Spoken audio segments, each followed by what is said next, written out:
बिस्मिल्लाहिर्रहमान। अस्सलाम वालेकुम। आज का हमारा शॉर्ट सा टॉपिक है ड्रग की classification. Classification of the drug based on pharmacological effect of the drug. Drug की क्लासिफिकेशन कैसे करते हैं? ड्रग के फार्माकोलॉजिकल इफेक्ट पे, जो दवाई का फार्माकोलॉजिकल इफेक्ट होता है उसके बेस पे उसकी क्लासिफिकेशन की जाती है। कौन सा ड्रग कौन सी डिज़ीज़ पे या कौन से रिसेप्टर पे काम कर रहा है, उस हिसाब से उसको क्लासीफाई किया जाता है। आइए पढ़ते हैं।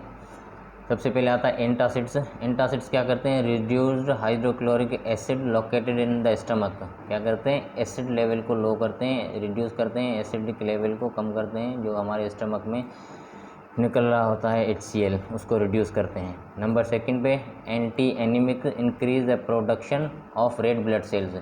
एंटी एनीमिक मतलब कि जो पेशेंट एनीमिक होते हैं, जिनमें ब्लड सेल्स कम हो जाते हैं, रेड ब्लड सेल्स कम हो जाते हैं, हेमोग्लोबिन लेवल कम हो जाती है जिनकी, उनको ये एंटी एनीमिक्स ड्रग्स देते हैं, जो कि रेड ब्लड सेल की जो प्रोडक्शन है उसमें उसको हाइपर एक्टिव कर देते हैं या फास्ट कर देते हैं, ताकि ब्लड लेवल नॉर्मल हो जाए। उसके बाद आते हैं anti cholinergics. Decrease oral secretion. ये क्या करते हैं? सिक्रेशंस को लो कर देते हैं, कम कर देते हैं। ज़्यादातर ये स्टमक डिजीज़ या फिर इंटेस्टाइनल डिजीज़ में दिए जाते हैं एंटी स्पास्मोडिक के साथ, या फिर अल्सर्स वगैरह में ये ड्रग ज़्यादा इस्तेमाल होता है। उसके बाद एंटीकोगुलेंट्स। एंटीकोगुलेंट्स क्या करते हैं? Prevent the formation of clots. ये ब्लड क्लॉट्स जो हैं उनकी फॉर्मेशन को स्टॉप करता है।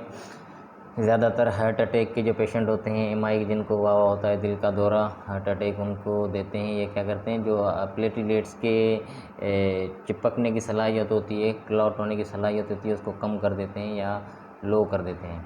उसके बाद anti convulsants, management of seizures and bipolar disorder. ये क्या करते हैं? जो सीजर्स मतलब झटके वगैरह की जो डिजीज़ होती है, जैसे एपिलेप्सी वगैरह है, ये उसमें काम आते हैं। जैसे एपीवाल टेबलेट वगैरह एपिलेप्सी वाले पेशेंट खाते रहते हैं, ये उसको कम कर देती है या उसके रिस्क को लो करती है। उसके बाद एंटी डायरियल। एंटी डायरियल क्या करती है? Reduce water in bowel and gastric motility. Diarrhoea में ज़्यादातर दी जाती है, कॉमन टेबलेट है, कॉमन ड्रग्स हैं ये। उसके बाद एंटी हिस्टामाइंस। एंटी हिस्टामाइन क्या करते हैं? Block the release of histamine. Histamine की रिलीज़ को ब्लॉक कर देती है। हिस्टामाइन हमारी बॉडी में, स्टमक में भी निकल रहा होता है, बॉडी के फर्दर हिस्सों में भी निकल रहा होता है। जैसे जेंटेक H2 ब्लॉक करे, हिस्टामाइन 2 ब्लॉक करे, वो हमारे स्टमक में निकल रही होती है। और रिजेक्स, ज़ायटेक, एटारेक्स वगैरह, ये सारी एंटी हिस्टामाइन टेबलेट्स में काउंट होती हैं। उसके बाद एंटी हाइपरटेंसिव।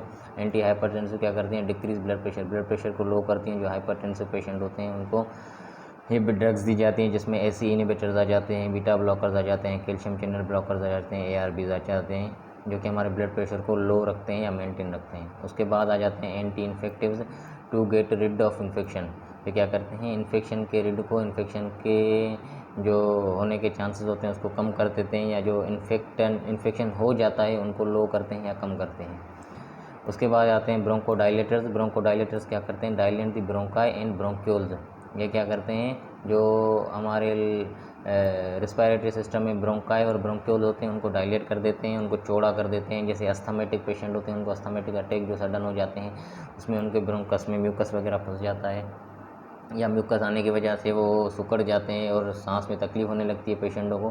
ब्रोंकोडाइलेटर लेते ही उनके ब्रोंकस क्या होते हैं? डायलेट हो जाते हैं, जिसकी वजह से उनकी सांस लेने की जो तकलीफ होती है वो कम हो जाती है काफ़ी। ठीक है। उसके बाद डायरेटिक्स। डायरेटिक्स क्या करते हैं? Increase excretion of water, sodium from the body. ये क्या करते हैं? हमारी बॉडी में सोडियम और वाटर की रिटेंशन जो है उसको कम कर देते हैं, और एक्सक्रीशन को इंक्रीज़ कर देते हैं, मतलब कि सोडियम और वाटर यूरिन के थ्रू बाहर निकाल देते हैं। ये भी ज़्यादातर हार्ट फेलियर के पेशेंटों में चलती है। उसके बाद लेग्जेक्टिव्स। लेग्जेक्टिव क्या है? जो कॉन्स्टिपेशन, जो कब्ज़ वगैरह होती है, उन पेशेंटों को दी जाती है। ये क्या करते हैं? स्टूल को पतला करते हैं, और जो हमारी आंतें हैं उनको चिपचिपा रखती हैं, चिपचिपा होने में मदद करती हैं, ताकि स्टूल स्मूथली पास हो जाए। उसके बाद मायोटिक्स। मायोटिक्स क्या करती हैं? Constrict pupils of the eyes. जो हमारी आइज़ हैं उनमें जो पीपल्स हैं हमारे, उनको कॉन्स्ट्रिक्ट करती है या सुकड़ने में हेल्प आउट करती है। उसके बाद मायोडायरेटिक्स। मायोडायरेटिक्स क्या करती हैं? ये मायोटिक्स के अपोजिट में काम करती है। ये पीपल्स को डायलेट करती है और मायोटिक्स क्या करती है, पिपल्स को कंस्ट्रिक्ट करती है, सुकड़ती है, ये पिपल्स को डायलेट करती है या चौड़ा करती है। उसके बाद नारकोटिक्स या एनाल्जेसिक्स। नारकोटिक्स या एनाल्जेसिक्स क्या करते हैं, ये पेन किलर होते हैं, किसी भी किस्म का पेन हो उसको रिलीव कर देते हैं, पेन किलर पेन में आराम दे देते हैं। उसके बाद एंटीबायोटिक्स ये क्या करते हैं, a medicine that inhibits growth और destroys माइक्रो ऑर्गेनिज्म। हमारी बॉडी में अगर कोई माइक्रो ऑर्गेनिज्म बाहर से आ गया या हमारी बॉडी ने खुद से कोई माइक्रो ऑर्गेनिज्म ग्रोथ हो गया, कोई बैक्टीरियल इन्फेक्शन हो गया, तो एंटीबायोटिक्स क्या करती हैं, उस इन्फेक्शन के खिलाफ फाइट करती है, माइक्रो ऑर्गेनिज्म को किल करने में मदद करती हैं। Anti cancer also called anti neoplastic drugs, any drug that is effective in the treatment of malignant और कैंसरियस डिजीज़। ये क्या करते हैं, ये एंटी कैंसर या एंटी नियोप्लास्टिक ड्रग्स जो होते हैं वो कैंसर के खिलाफ फाइट करने में मदद करते हैं। और malignant क्या है, कैंसर का एक टाइप है, कैंसर या तो malignant के खिलाफ या फिर किसी भी कैंसर के खिलाफ एंटी कैंसर मेडिसिन क्या करती है, फाइट करती है। उसके बाद एंटी डिप्रेशंस क्या करते हैं, can help relieve symptoms of conditions such as depression and anxiety. Depression या एंजाइटी में हमारी मदद करती है, डिप्रेशन से निकलने के लिए या एंजाइटी से निकलने के लिए फाइट करने के लिए मेडिसिन हमें मदद फराहम करती है। एंटी डिप्रेशन ड्रग ज़्यादातर जो ब्रेन के डिसऑर्डर्स होते हैं उनमें दी जाती है। एंटी डायबिटिक मेडिकेशन, नाम से ही पता चल रहा है, एंटी डायबिटीज़ के खिलाफ फाइट करती है, शुगर लेवल को कंट्रोल रखने में हेल्प आउट करती है बॉडी में। Anti psychotic are a type of psychiatric medication. Psychiatric मतलब के मेंटली डिसऑर्डर, जिनके दिमाग का कोई डिसऑर्डर हो गया हो, जैसे दिमागी तवाज़ुन ख़राब हो जाता है, उनको ज़्यादातर एंटी साइकोटिक मेडिकेशन दी जाती है, लेकिन ये मेडिकेशन डॉक्टर की प्रिस्क्रिप्शन के बगैर नहीं ले सकते। उसके बाद एंटीवायरल आ जाती है।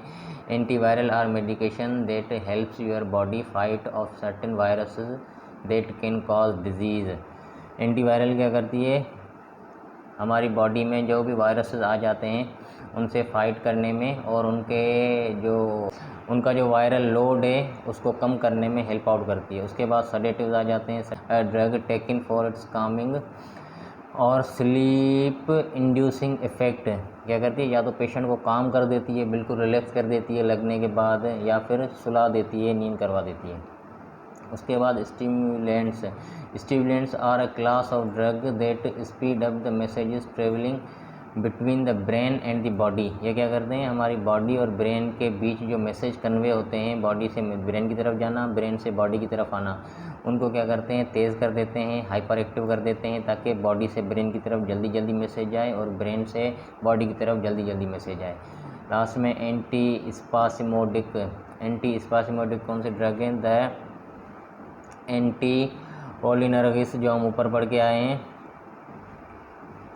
And anti spasmodic are use to relieve cramps spasms of the stomach, intestines and bladder. जो इंटेस्टाइन, स्टमक और ब्लेडर में क्रैम्प्स वगैरह पड़ते हैं उनके लिए ये मेडिकेशन दी जाती है। और ये same medication are use together with antacids and other medications in the treatment of peptic ulcer. कुछ मेडिकेशन ये एंटासिड्स के साथ भी दी जाती हैं, ज़्यादातर ये पेप्टिक अल्सर के साथ भी यूज़ होती हैं, जो कि स्टमक में और आंतों में ज़ख्म वगैरह हो जाते हैं, उसमें भी ये एंटी स्पासिमोडिक मेडिकेशन यूज़ होती है, जिसमें स्पासलर हो गई या इनाफोटान हो गई या फिर नोस्पा वगैरह एंटी स्पास्मोडिक में आ जाते हैं। Thank you. तो होप आज की वीडियो से काफ़ी नॉलेज मिली होगी। अगर नॉलेज मिली हो तो काइंडली लाइक, कमेंट, सब्सक्राइब ज़रूर कीजिएगा। Thank you. अल्लाह हाफिज़।